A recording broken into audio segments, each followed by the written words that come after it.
And I know there was about 5 or 10 people in the room that said they have rentals. So I want to tell you about what I consider the great rental myth.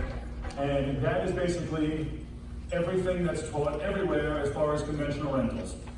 What's taught everywhere is you buy a rental, you put down nothing or 20% or whatever it may be, and then you make your spread of $300 a month, and you have a mortgage on it. It's all about leverage. You have a mortgage on it, and that $300 a month is your profit, and then you have 10 of them, and they're like, oh, it's $3,000 a month, and everything's supposed to be great, and you're making this money.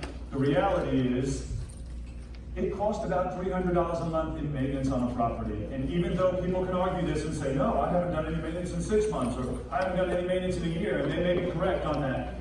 However, I'm not making these numbers up. We've tracked over years. And so yes, you may not do any maintenance for a year or 2 years, and then you have turnover. And now you gotta paint and carpet, put in a new air conditioning unit, replace the water heater, you end up spending $3,500 or $4,000 for the turnover. There's your $300 a month.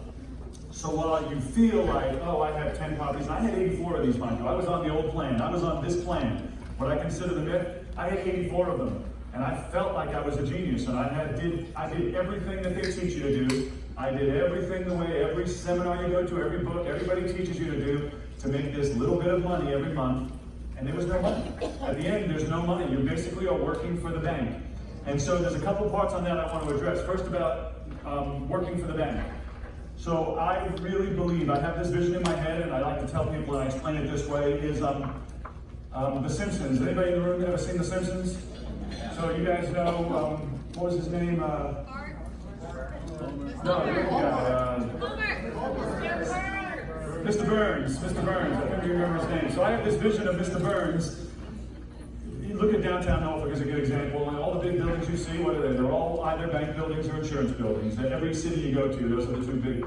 Well, I have this vision of Mr. Burns at the top of the building, like this, laughing at us as we run around and handle renting our properties, fixing the air conditioning unit, filling them, taking people to court, doing evictions, so we can collect this money and send it to him. That's what we do. That's what we do. We do all this work every single month so we can collect this money and send it up to him. And he's just sitting at the top of the bank building waiting on it. He's like, run along, work. And so we do all this work. We run around and do all the work that has to be done so that we can send it up to him. In the slow flip scenario that we're going to get into, we are Mr. Burns. So think about that. In this scenario that we're going to get into right now, the tables are turned. We are on the opposite end of that spectrum.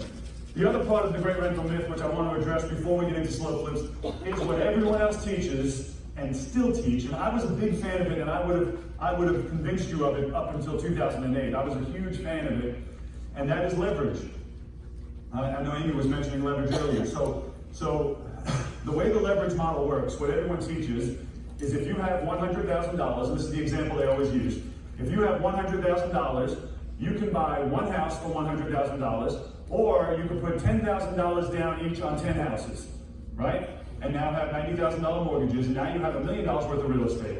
If the market goes up 10%, with the leverage model, you have 100% return. They all went up $10,000. You only invested $100,000, and now you have $100,000 in equity. Does that make sense? With the cash model, if it went up 10%, you only went up 10%. You had $100,000, and now it's worth $110,000. Everybody with me so far? What they never discuss, even after the bust, which was insane to me that this has gone unspoken about, is if the market was to go down 10%. If the market goes down 10%, with the leverage model, you lost everything. You lost everything, it's gone. With the cash model, you still have $90,000 worth of value there. It's cash, you still have $90,000. Furthermore, what they do not discuss ever, and this was unprecedented, but it happened, what if it goes down 40%? If it goes down 40% with the cash model, you still have your home, it's free and clear. It not only be worth $60,000 and you paid $100,000 for it, but you still have it, you still own it. With the leverage model, you now have 10 houses worth $60,000 each that you owe $90,000 each on, and you have to continue to make those payments. So you lost everything, and you owe $30,000 more on these 10 houses. Does that make sense to everybody? Yeah. You see where I'm going with this? So that was my plan, mind you, and I was a big fan of it. The leverage model is very appealing. It's easy to sell people on because Everybody, you don't need any money. You can borrow this money, and you make the $200, $300 a month, and it's so easy. If you go to another seminar, they're big into that. They're like, don't worry, the bank will finance you, and you get this, and you'll make your $300 a month. And really, all you're doing is you're enslaving yourself for 30 years. That's it. You're enslaving yourself for 30 years. I read in the book, and the way they said to think about it, which I really enjoyed, they said, how would you feel if you went in, you go into a bank now and you get your mortgage, car payment, whatever it may be, and they take that stamper and stamp approved, right? This was the book Life and Air I read, and I really liked the way they put it. He said, what if that stamper said enslaved? We approved you for the mortgage, but then they stamped it and says enslaved. How are you going to feel about that now as they hand you your coupon book? You're enslaved 30 years. There you go on, now go to work so you can make your payments to send it in. So I was a big fan of that. I told you guys the story, the boom and the bust, and the way things have shifted, the way things changed. Well, ever since the bust, I have a complete different mindset now. Completely different. I'm all about free and clear properties now. I can get argued with people all the time, and they'll win the argument, so I don't bother. I just tell them, yep, you're right, you're right, you're right. And the argument is, they say it's dead equity. If you have a house and it's free and clear, they say, but that's dead equity. You're not making any money with that money. You should pull that money out and buy more houses with it, and you can make a bigger, and all of that makes sense on a calculator.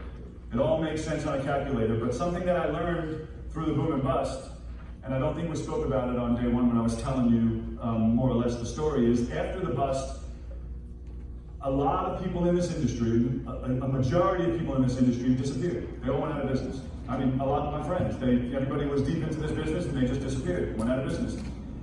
The people that survived and thrived, mostly older people that have been in this business for a long time, they made a lot of money during the bust. Well, in speaking with them and trying to find out and clarify what was different, what did they do different than everyone else? They're still doing great, they've done fantastic, nothing changed in their lives. But when you get into deep conversations with them, and they're mostly older people that have been in the business a while, you find out the one thing that they all had in common, their houses were all free and clear.